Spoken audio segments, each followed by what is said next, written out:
Welcome to my YouTube channel travel Explorify. আপনাদের সবাইকে স্বাগত বন্ধুরা। আশা করি সবাই খুব ভালো আছেন এবং সুস্থ আছেন। তো বন্ধুরা, আজ নতুন জায়গায় নতুন ব্লগ। আজ এসছি বিভূতিভূষণ অভয়ারণ্যে। আশা করি আমার থাম্বনেলটা দেখে সেটা আপনারা অবশ্যই বুঝতে পেরেছেন। তো শীতের সময় যেমন এখানে পিকনিক স্পট রয়েছে সুন্দর, ঠিক তেমনি একটা রাত থাকার জন্য যেমন টেন্ট রয়েছে, ঠিক তেমনি এখানে যেমন বন্য পশু পাখিরা যেমন রয়েছে, সঙ্গে সঙ্গে এখানে বিশেষ করে গ্রীষ্মের সময় যাদের প্রাণ প্রায় ওষ্ঠাগত, তারা কিন্তু আসলে পরে এই সবুজ বনানী আর এই বড় বড় গাছের ছায়ায় কিন্তু আপনার প্রাণ মন জুড়িয়ে যাবে। আর একটা দিন ঘোরার জন্যে এই জায়গাটা অতুলনীয় জায়গা। তো একবার এসে এখানে দেখতেই পারেন। আর এখানে ঠিক কোথায় কীভাবে থাকতে হবে, কেমন করে ঘুরতে হবে, কোথায় কি খাওয়ার ব্যবস্থা রয়েছে, গাড়ি পার্কিংয়ের কী ব্যবস্থা রয়েছে, সমস্ত তথ্যটা আমার এই ভিডিওতে থাকছে। তো ভিডিওটি একদম স্কিপ না করে কিন্তু ভিডিওটি দেখতে থাকুন শেষ পর্যন্ত।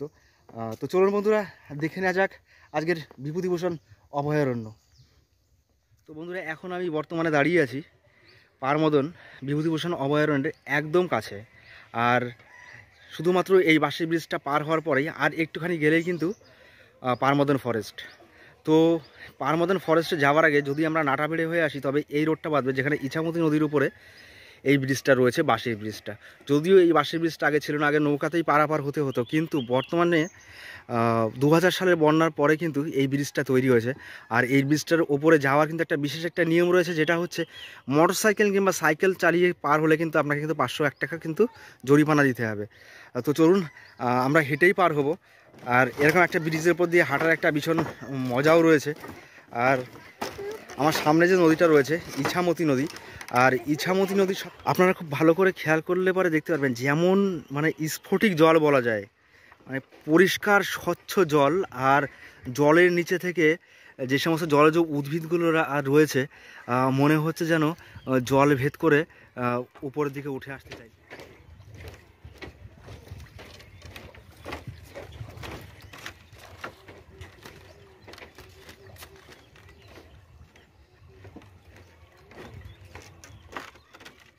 বন্ধু, এখন আমি রয়েছি বিভূতিভূষণ অভয়ারণ্যের একদম গেটের সামনে।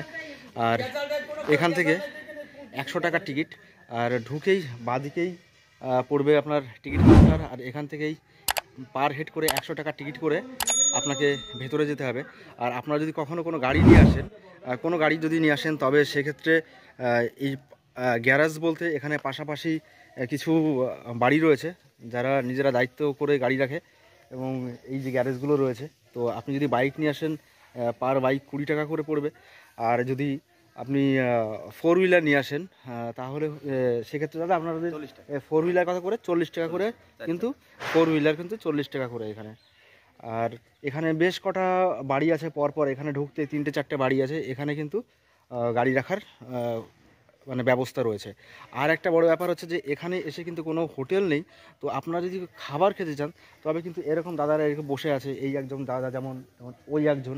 তো এরকম করে কিন্তু এদের কাছে আসলে পরে কিন্তু রেট নেয়, যে রেটে মোটামুটি খাবার পাওয়া যায়। মোটামুটি দাদা, এখানে খাবারের দাম কেমন আছে? ডিম ভাত বা মাছ ভাত বা মাংস ভাত কেমন কি রেট আছে এখানে? ডিম ভাত খেলে আমার 80 টাকা পড়বে। ডিম সবজি ভাত খেলে আমরা 60 টাকা নিই। আচ্ছা। আর মুরগির মাংস খেলে আপনার 180 টাকা পড়বে। আর দেশি মুরগি খেলে পড়বে 250 টাকা প্লেট। আচ্ছা আচ্ছা।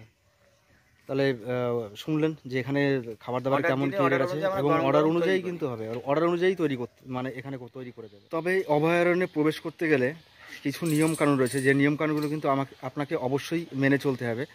যেমন এখানে এই একটা বোর্ড রয়েছে, যেখানে দেওয়া রয়েছে প্রজননের উদ্দেশ্যে হুডেড পিকটা বছরের এই সময় শুধু দক্ষিণ পূর্ব এশিয়ার দেশগুলি ছেড়ে এখানে আসে, এবং এদেরকে কিন্তু কোনোরকমভাবে ডিস্টার্ব করা কিন্তু একদম মানে দণ্ডনীয় অপরাধ। তো সেক্ষেত্রে এই জিনিসগুলো কিন্তু আপনাদেরকে মেনে চলতে হবে, যাতে এখানে আসলে কোনো রকম কোনো পশু পাখি কোনো ডিস্টার্ব আপনারা না করেন। তো সেদিকে একদম কিন্তু মাথায় রাখতে হবে, এটা কিন্তু খেয়াল রাখতে হবে। চলুন আস্তে আস্তে আমরা ভেতরের দিকে যাবো, এবং ভেতরের দিকে যেয়ে দেখবো যে ভেতরের পরিবেশটা ঠিক কেমন আছে। তো চলুন আস্তে আস্তে আমরা এগোতে থাকি।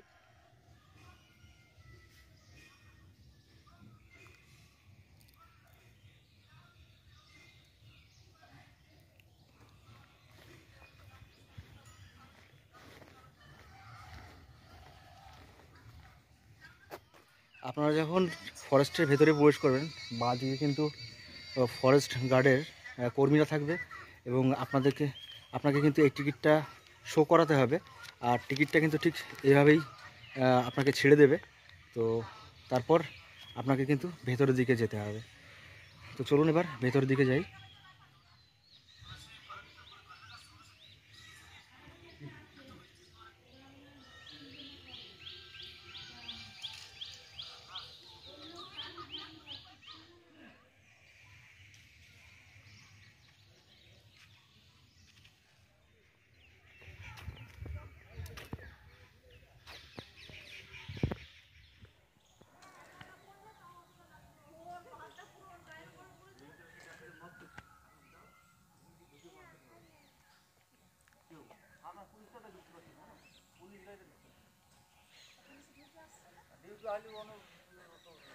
তো আপনারা যখন ফার্স্ট এখানে ঢুকবেন, তো প্রথমেই বাঁদিকে একটা রাস্তা পড়বে আর একটা সোজা পড়বে। তো অ্যাট ফার্স্ট আপনারা দেখে নেবেন সে ম্যাপটা। আর এই ম্যাপটা দেখার কারণটা হচ্ছে এই যে আপনি ম্যাপটা দেখলে পরে বুঝতে পারবেন যে কোথা দিয়ে আপনাকে ঘুরতে হবে এবং কোথা দিয়ে আপনি যাবেন। তো চলুন। তো যেহেতু 3টের সময় হরিণের খাবার দেবে, সেজন্য আমার হাতে একটু সময় আছে। আর আমি এখান থেকে বেরিয়ে দেখে নেব এখানকার যে সমস্ত পশু পাখিগুলো মানে খাঁচায় বন্দি আছে সেগুলোকে আগে দেখে নেব। এখানে কিন্তু বন দপ্তরের বেশ কিছু খাঁচা করা রয়েছে, যে খাঁচাগুলো কিন্তু মাঝে মাঝেই যখন বাইরে থেকে কোনো খবর আসে যে কোথাও কোনো পশু কিংবা কোনো পাখি পাওয়া গেছে, তখন কিন্তু এখানে কিন্তু এতে করেই কিন্তু আটকে মানে ফাঁদ ফেলে এদেরকে আটকে নিয়ে আসা হয়। আর এখানে কিন্তু বেশ কিছু হনুমান এখানে রয়েছে। আমায় দেখে মোটামুটি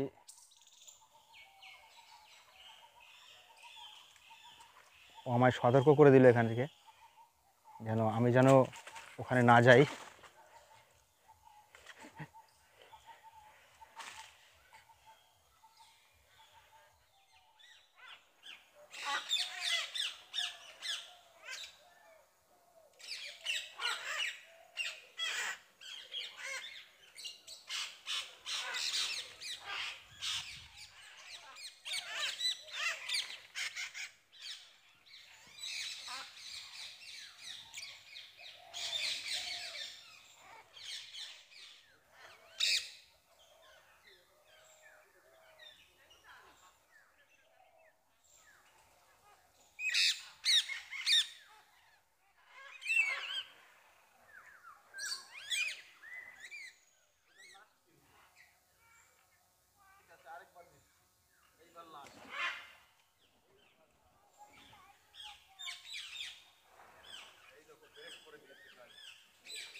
বাচ্চাদের জন্য রয়েছে এখানে সুন্দর একটি পার্ক।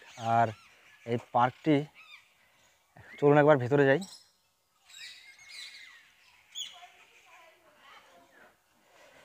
তো পার্কের ভেতরে বেশ কিছু বাচ্চাদের খেলবার জন্যে কিছু সরঞ্জাম রয়েছে।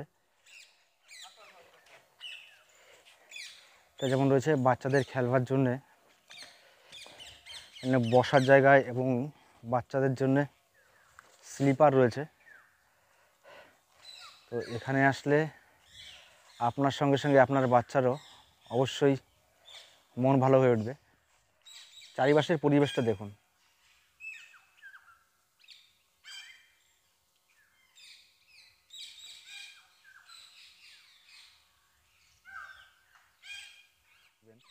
তো চলুন আস্তে আস্তে আমরা চারপাশটা আরও ঘুরে দেখব। যাই 300 একরের জায়গা এটা। আর 300 একর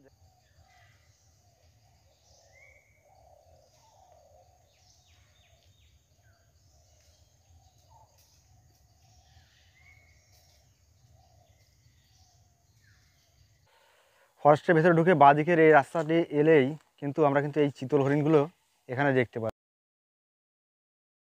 এখানে কিন্তু পুরুষ এবং মহিলা সবার জন্য কিন্তু বাথরুমের ব্যবস্থা করা আছে।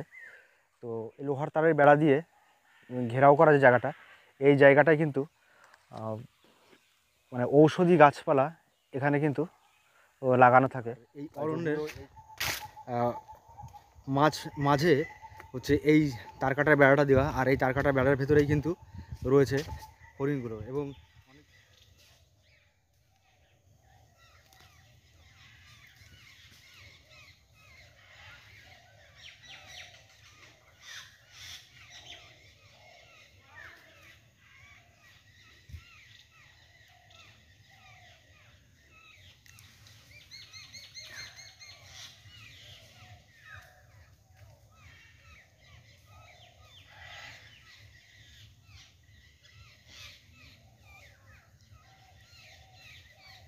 এর একটা নয়, এখানে কিন্তু এরকম অনেক চিতল হরিণ রয়েছে। বর্তমানে এখানে 263টি চিতল হরিণ রয়েছে, আর বিকাল 3টে খাবার সময় একই সঙ্গে এই চিতল হরিণগুলোকে দেখতে পাওয়া যায়। তো চিতল হরিণের খাবার কিন্তু অলরেডি চলে এসছে। টাইম মতো করে এদের কিন্তু ঠিক 3টে হলেই কিন্তু এদের খাবার এখানে চলে আসে। খাবারগুলো দিচ্ছে দেখুন,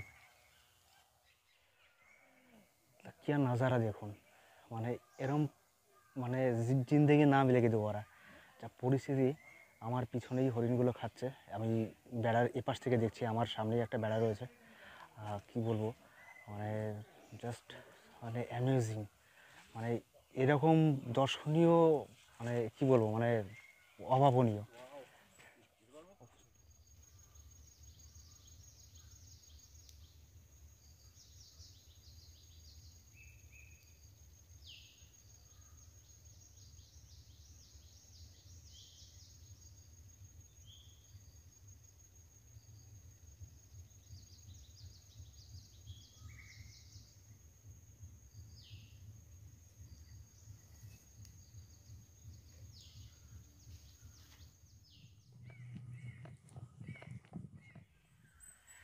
চারিপাশটা ঘুরতে ঘুরতে যখন ক্লান্ত হয়ে যাবেন, তখন এই লোহার তারের বাইরেই কিন্তু যখন আপনি হাঁটছেন, তার পাশেই কিন্তু এরকম রয়েছে বেশ কিছু বসবার জায়গা।